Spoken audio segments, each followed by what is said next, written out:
YouTube.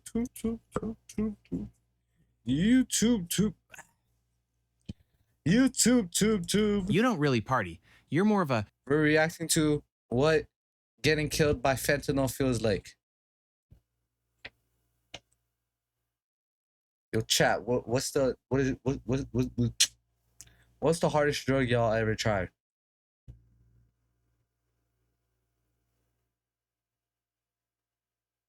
Crack? What the fuck? Meth? Yo, what the fuck? What the fuck? Y'all are weird, bro. Y'all. Okay, why am I getting like a lot of fentanyl videos now? What Johnny actually feels like? Yo. The hardest drug I have ever tried. I only tried it once because I got caught. I don't know if it's even a drug, bro. It's low-key just a plant. Whatever, bro. It's marijuana, bro. Tried it once. Never smoked since then. I got caught. And honestly, that's the hardest drug I will do. I'm not trying no fucking shrooms. I'm good, bro. I'm not trying no shrooms. I'm trying like anything else. I'm not doing coke. That's wild. That is wild. Meth, like when shit starts getting into your nose instead of your you feel me, your mouth, that's when you're taking it too far, bro. That's where you should stop. I ain't gonna lie. That's where you should stop. Fuck. But yeah, no, fuck 2 that. beers and I'm good person. But your friends dragged you out, and now you're on a couch watching everyone have a better time than you. Then your buddy sits down next to you, pulls out a pill, says it's Xanax, says it'll help you relax, stop overthinking, actually enjoy yourself for once. You say no. Obviously. You don't do drugs. You've seen the DARE presentations. You know better. But then he hits you with it. Bro, everyone here's done it. You trying to be better than us? You scared? Come on, don't be a pussy.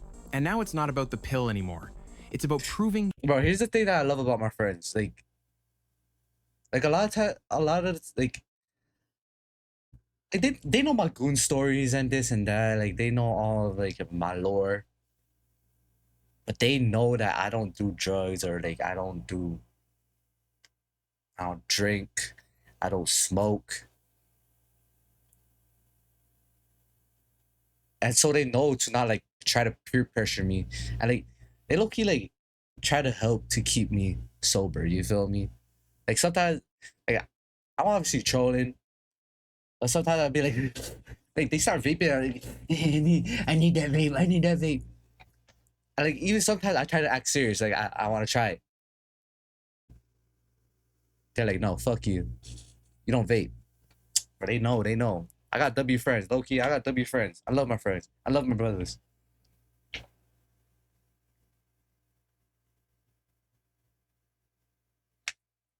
You're not the lame one, so you take it. Oh, hey there. What's 50 times... But like, bro, if you have friends that peer pressure you to like drink, you're like smoke when they know you're like not really like that. Yeah, you get better friends. Stronger I guess. than heroin and somehow easier to get than a prescription for antibiotics. Fentanyl. If you guessed B, fentanyl, Horse you're correct. tranquilizer. If you guessed D, also correct, but we're focusing on fentanyl today. Oh, hell Here's yeah. the fun I part. got correct. That pill you just took wasn't Xanax. It was pressed fentanyl. Or it was Xanax laced with fentanyl. And the lethal dose is about 2 milligrams. That's the weight of a few grains of salt. You literally cannot see it. Your friend didn't know it was laced. Not because he's secretly Zach Galifianakis trying to roofie the group for a wild weekend in Vegas, just because the guy who pressed these pills in his basement doesn't have FDA quality control. And now you've got about 15 to 30 minutes before your body completely shuts down. Let's find out what it feels like when peer pressure kills you. So what exactly is fentanyl?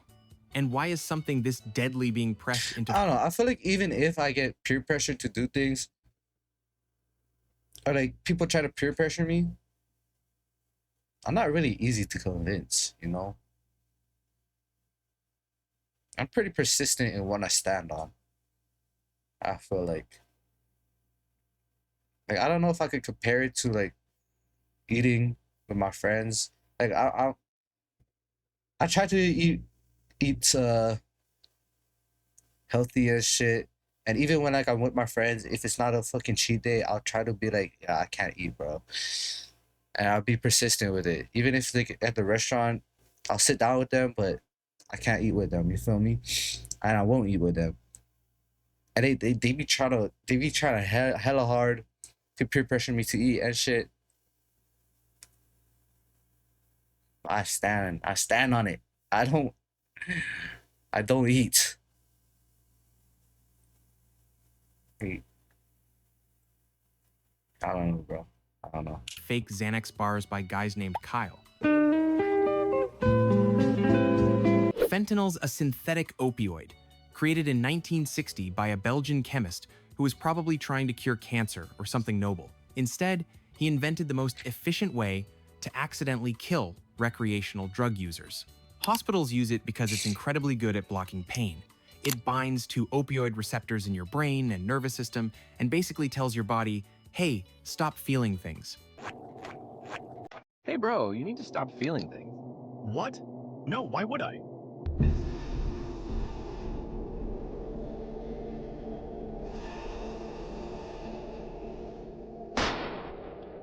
It's Shit. about 50 times stronger than heroin, 100 times stronger than morphine.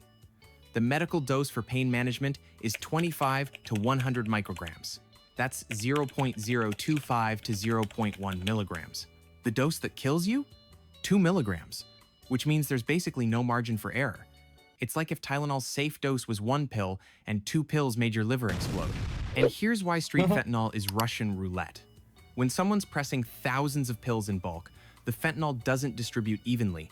One pill might have 0.5 milligrams. The next one might have 5 milligrams. Oh yeah, you're Your dead. friend took You're one dead in, last like, week 2 and was seconds, fine. bro. Cool. Congrats to him. You just got the Mega Millions jackpot of bad luck. Oh man, now I'm all emotional. So what does fentanyl do to you? Simple. It floods your opioid receptors, the parts of your brain responsible for pain, pleasure, and breathing, and overwhelms them completely. In a hospital, they give you just enough to block pain while keeping you alive.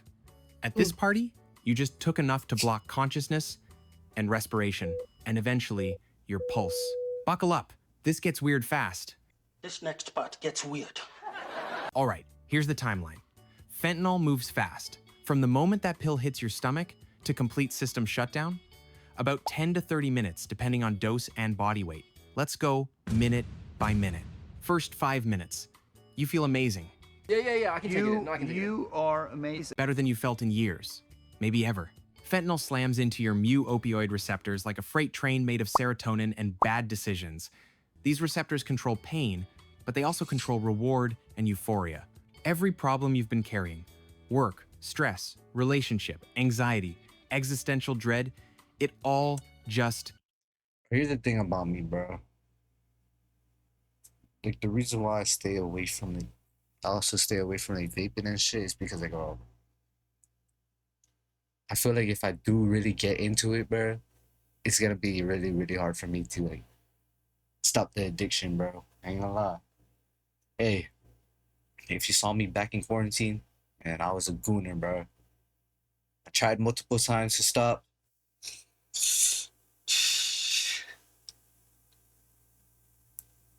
The stopping did not happen, bro. It did not happen. Until like, well, until I started, until like midway through high school. evaporates. You feel warm, safe, like you're wrapped in the And like, I feel like it's gonna be the same thing with like vaping, bro. I'm gonna get into it, I guess. I'll try it once, and boom. I see my friends, they have it. Oh, let me get a puff. And eventually I'm gonna buy my own. Yeah, fuck. I'm good. I'm good. universe's softest blanket. Your friends are talking I'm to trying to like. you. I don't know. I'm You're just trying to nodding and protect myself, smiling. bro. Everything they say is 'Cause I the know how I funniest am. thing you've ever heard. You're finally relaxed. Finally part of the group. Meanwhile, your respiratory rate just dropped from 16 breaths per minute to 10, then 8, then I ain't gonna lie, bro. Being sober in front of like not sober people is low-key fun as fuck. Cause you see what they be doing and shit. They be doing some stupid shit, and it's low-key funny as fuck, bro. 6. See, fentanyl doesn't just make you feel good. I feel like when you're off the drug or you're not sober, you're sober, or you're not sober with them. I mean, it could be fun, but like you don't realize what you're doing. Like you could eventually do something stupid that kills you or hurts you. Versus like being the one that watches them and like probably takes care of them, but it's funny as fuck, bro. You see everybody start puking and shit or like start laughing and it's just like I'm sorry, it's It low-key tells your funny as fuck. brainstem, the part that controls automatic functions like breathing, to chill the fuck out. And your brainstem, being a team player, complies. You don't notice. Why would you? You feel incredible. 5 to 10 minutes in, the euphoria is shifting into something heavier. You're not high anymore. You're sedated. Someone asks if you're okay. You try to answer, but the words come out slow, thick, like your tongue forgot how to work. Invisible. Your vision's blurring, not in a I need glasses way, in a my brain's not processing visual information correctly way. Sounds are muffled, distant, like you're underwater. No You're not way. scared though. Can't be. Your brain's too oxygen deprived to generate complex emotions like fear. What? You're just Yo. really, really tired. Your oxygen saturation, amount of oxygen in your blood, has dropped from a healthy 98% to 85%, then to 80%. Your lips are turning blue, your fingernails are gray. Your friends are starting to get concerned, but they're drunk and high, and nobody wants to be the one who ruins the vibe by calling 911 over a guy who's just really stoned. Classic party dilemma, is he dying or is he just British? Fun fact, this is the So window fuck. where Narcan could 100% save you. One spray up the nose and you'd wake up confused, pissed off, and alive. Problem is, nobody at this party has Narcan. Why would they? They're not real drug users. They're just college kids having fun. Guess what happens next? 10 to 15 minutes. You're out, fully unconscious. And this is where things get bad. Your breathing's almost completely stopped. Maybe one breath every 30 seconds, maybe one per minute. Your brain is suffocating. Here's the thing about your brain. It's 2% of your body weight, but uses 20% of your oxygen. What? It's a resource hog. And right now, it's getting nothing. The parts of your brain responsible for consciousness, memory, decision-making, gone, offline. What? What's left is just your brainstem trying desperately to keep your heart beating. Your friends are freaking out. Someone's slapping your face. Someone else is yelling your name. You don't respond. Can't respond. You're not there. Finally, someone calls 911. Oh fuck, you're By the dead way, already, bro. Quick PSA from your dead host. If someone's unresponsive at a party, call 911 immediately. I know you're worried about cops showing up. I know you don't want to get in trouble. But you know what's worse than getting in trouble? Your Having a friend dying dead on your body, couch while bro. you Googled, is he just really high or dead? Anyway, back to you dying. 15 to 25 minutes, you've stopped breathing entirely, respiratory arrest. Oh, yeah, Your you're oxygen dead, bro. saturation's in free fall. 60%, 50%, 40%. Your organs are screaming for oxygen. Your brain especially. Your heart's trying to So basically compensate. you die from it's beating oxygen faster, when you- harder, when you trying die to from pump whatever fentanyl. oxygen's left to your Or brain. die from oxygen. But there's nothing to pump. It's like revving an engine with no deprived, gas. Yeah, oxygen The deprived. system's breaking down. If you're lucky, and I mean really lucky, paramedics arrive now. They immediately hit you with Narcan. Start chest compressions. Bag you manually force air into your lungs. Narcan's a miracle drug. It's an opioid antagonist, kicks the fentanyl off your receptors, and reverses the overdose in seconds. With Narcan, you wake up angry, confused, and in withdrawal, but alive. Without it, your heart stops, and we move to the final stage. 25 to 30 minutes, You're your heart dead, stops, bro. cardiac Aw, shit. arrest. Yep. At this point, even if they revive your Mucky. heart, your brain's been without oxygen for so long that the person you were is gone. You might technically survive. Your body might keep functioning with medical support, but you, the person who went to that party, who gave in to peer pressure, who just wanted to fit in, you're already gone. The worst part? What? From the So you're brain outside, dead? fentanyl overdose looks peaceful. No thrashing, no screaming, you just stop. Which is why your friends didn't realize until it was too late. All right, but what does this actually feel like? Because we've covered the biology. Let's talk about the experience. At first, incredible. The best you've ever felt. All the stress, anxiety, self-doubt, gone. You feel good. Not, had a nice day good. This is what happiness actually is good. Then you start sinking. Not physically, mentally. Like you're being submerged in warm honey, and it feels safe, comfortable. You hear people talking, but you can't focus on the words. They sound far away. You want to respond, but forming thoughts is too hard. Your brain's moving in slow motion. And here's what makes Slow fentanyl different from most other ways to motion. die. There's no panic, Sorry. no pain, no desperate gasping for air. You just feel tired, like you could sleep forever. Some survivors describe it as the most comfortable I've ever been. Others say it felt like floating, detached from their body, watching from somewhere else. And Fuck, that's emotionally, scary, bro. nothing. No fear, no regret, no final thoughts about your family or what you're leaving behind. Just nothing. Most ways to die, your brain panics, floods you with adrenaline, fights. But fentanyl, it just turns everything off, gently, quietly, which is why it's so dangerous. It doesn't feel dangerous. It feels like relief. Quick reality check. Fentanyl killed over 75,000 people in the US last year. That's more than car accidents, more than gun violence. It's the leading cause of death for Americans aged 18 to 45. And most of them didn't Oh, know they were shit. taking fentanyl. They thought they were taking Xanax, or Percocet, or Adderall they bought from a friend of a friend. Here's why it's everywhere. See, Fentanyl's bro? cheap to make. It's synthetic. That's why, bro. That's why you don't take drugs, bro. You get a chance of having that shit be laced. My teacher said that half of all these pills, like Adderall, Percocets, half of it is laced with like fentanyl because, or like, some of it is actually fentanyl because it's cheaper to make fentanyl than to make like Percocets and like Xanax and shit. No poppy fields needed. You can cook it in a lab. And because it's so potent, you need way less product to get the same effect. Yeah, So see. dealers cut everything with it. Bigger profit margins, smaller shipments, higher potency. If some customers die, there's always more customers. It's capitalism, Same. baby. Now that's capitalism. The free market decided your life is worth less than a higher profit margin. Illuminati. So, there you have it. Fentanyl overdose. Fast, painless, and disturbingly easy to stumble into by accident. The peer pressure thing? You know what? Nobody's in my chat, bro. I'm gonna just react to whatever I want to react to, bro. And I missed. I wanted to react to that because Zeke wanted to see that and shit. I was. What drowning feels like. Every drug and everything. It's freaking insane. Why does fentanyl feel so good? Kind of just explained it here.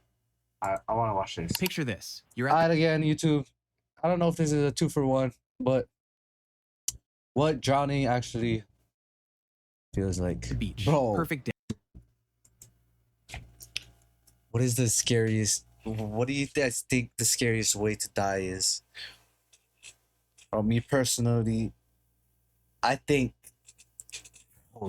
drowning definitely has to be top one, bro. Not even top 3, top 1. Like dying, that must be so uncomfortable. That you're trying to breathe. You either drowning. You could only do 2 things: try to breathe, or hold your breath.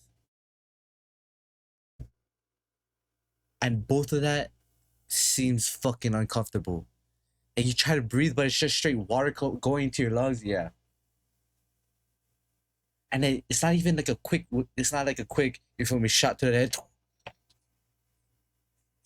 You're dead. Oh, you die slowly.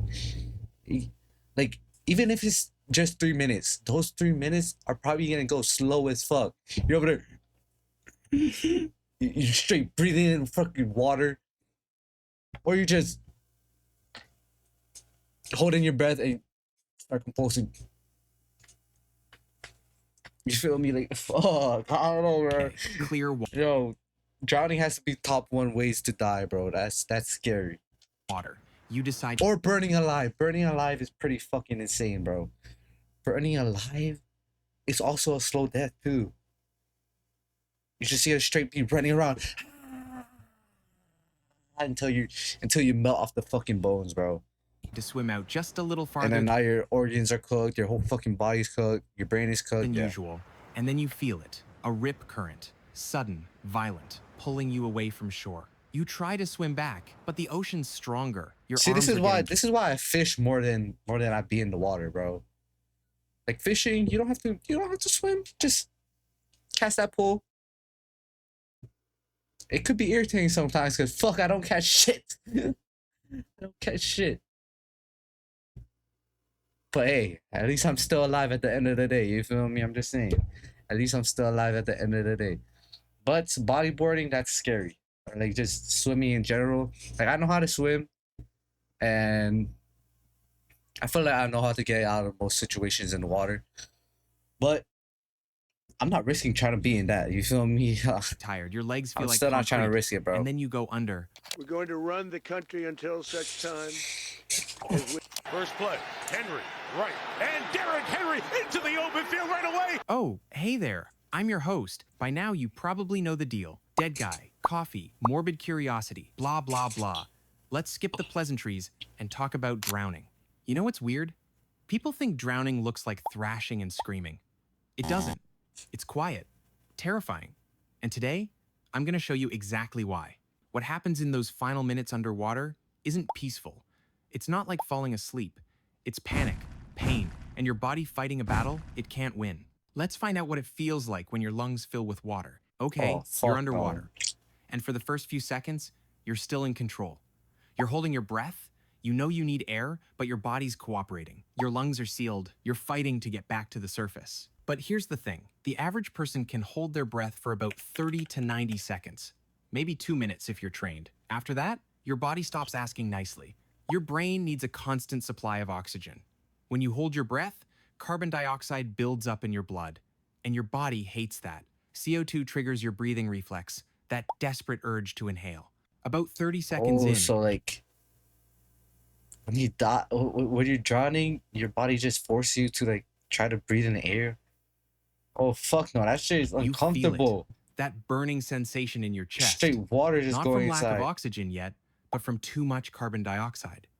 Your diaphragm starts contracting Oh involuntarily. my gosh. Little spasms. Your body's begging you to breathe. Bro, please breathe! Why is this motherfucker not breathing? Oh no, we're gonna die. And you're still fighting it. Because you know that if you breathe underwater, you're done. So you hold on. You keep swimming. You keep fighting. But your body doesn't care what you know. It has one job. Get oxygen. And it's about to override your conscious control. What? 45 Oh seconds. my Your gosh. No vision's fucking starting to ways. blur. Your movements are getting sloppy, uncoordinated. Your brain's oxygen levels are dropping, and cognitive function is going with it. And then you make the mistake, the one everyone makes. You inhale. All right, here's where things get systematic. Think of drowning like a really twisted video game. Mhm. Except the only way to win is to not play. Let's break this down level by level. Level Only way to win is to not play. So basically, you're just dead. Because if you do play, you're basically cooked. But if you don't play, you're cooked. 1. You're underwater, holding your breath, fighting for the surface. This is the maybe I can still make it phase. Your CO2 levels are spiking. Your diaphragm's spasming. Every cell in your body is screaming for oxygen, but you're still conscious, still fighting, still you. Some people make it out at this level. Strong swimmers. Lucky ones. But if you don't, then welcome to level 2. Oh, Level 2, shit. your body overrides your brain and you inhale. Water rushes into your mouth and nose. Your larynx, Oh, yeah, you that's could. the Yeah, gateway to you your could. lungs, You could. immediately goes into spasm. Laryngospasm. It's slamming shut, trying to protect your lungs from drowning. But here's the cruel irony. It's also blocking air. You can't breathe in, can't breathe out. You're choking on nothing. About 10 to 20% of drowning victims die right here. Dry drowning. Their lungs never fill with water. They suffocate because their own body won't let them breathe. What? But for most people, the laryngospasm eventually breaks. And that's when you hit level 3. Level 3, water floods your lungs, and everything goes sideways. Your lungs are made of millions of tiny air sacs called alveoli. Their job? Transfer oxygen from air into your bloodstream. But now they're full of water. Salt water if you're in the ocean, fresh water if you're in a pool. And here's where it gets medically interesting. Salt water is hypertonic, higher salt concentration than your blood. It pulls water out of your bloodstream into your lungs. You're dehydrating while drowning. Fresh water is hypotonic, lower salt concentration. It gets absorbed into your bloodstream, diluting your blood and bursting red blood cells. Either way, you're drowning. The method's way you're just drowning. scientifically different. Your lungs are waterlogged, heavy. You try to breathe, but you're just pulling in more water. Your oxygen saturation drops below 60%. Your brain's starving, and that triggers level 4. Level 4, hypoxia, oxygen deprivation, and your brain starts breaking down. Your cognitive functions collapse. Logic, gone. Memory, fading. You might forget where you are, forget how you got here. Your brain's running on fumes. Some people enter a strange state of confused calm. Be water, my friend. They stop fighting, not because they've accepted death, but because their brain literally can't generate panic anymore. The circuits are offline, your vision's tunneling, sounds are distorted, you might hallucinate, see lights, shapes, people who aren't there. Your brain's desperately trying to make sense of the chaos, and then your body moves to level 5. Level 5, your heart's in trouble, big trouble. Your heart's been working overtime, trying to pump oxygenated blood to your brain. But there is no oxygenated blood. Your heart rate spikes 150 to 160 beats per minute. Then it becomes erratic, skipping beats, fibrillating. Your cardiovascular system is collapsing. Blood pressure's plummeting. Your extremities have been shut down. All remaining blood is being rationed to your brain and heart. And somewhere around the 2 to 3 minute mark underwater, you lose consciousness. Honestly, that's a mercy. Because level 6, you don't feel. Level 6, game over. You're unconscious. Your heart's barely beating. Maybe 20 to 30 beats per minute. Your brain's functionally offline. The cerebral cortex, your consciousness, your personality, your memories, it's already gone. What's left is just your brainstem, desperately trying to keep primitive functions running. Your heart stops, cardiac arrest. Your brain has about 3 to 4 minutes before permanent damage. After 10 minutes, you're not coming back. From the outside, you look peaceful, calm. But that's not peace, that's death. And then it's just silence. Okay, but what does this actually feel like?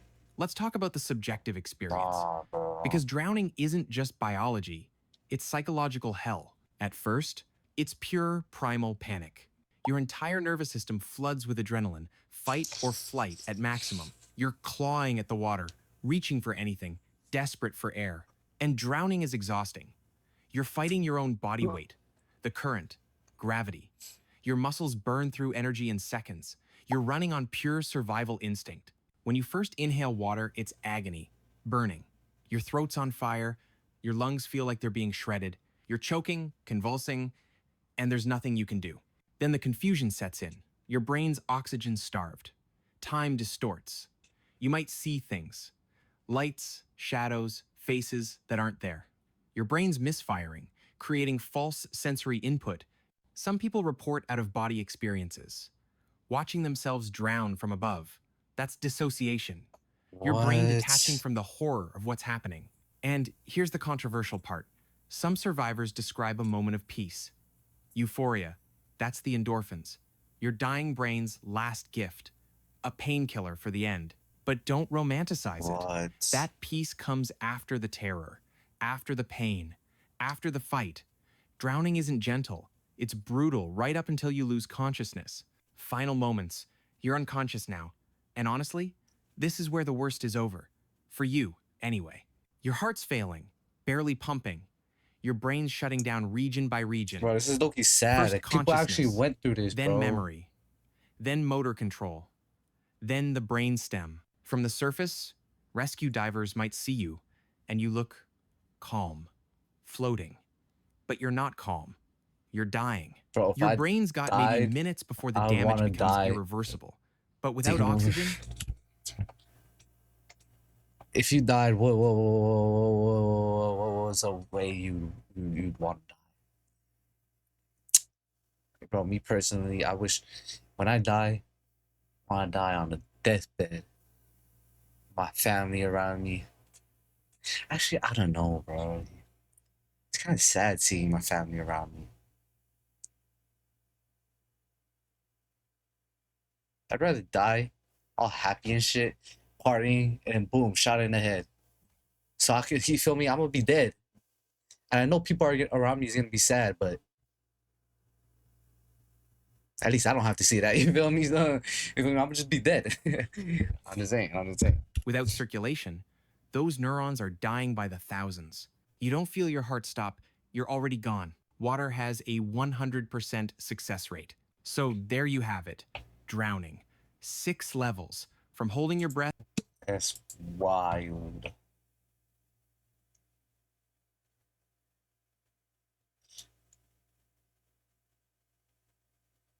I want to watch the gang kill.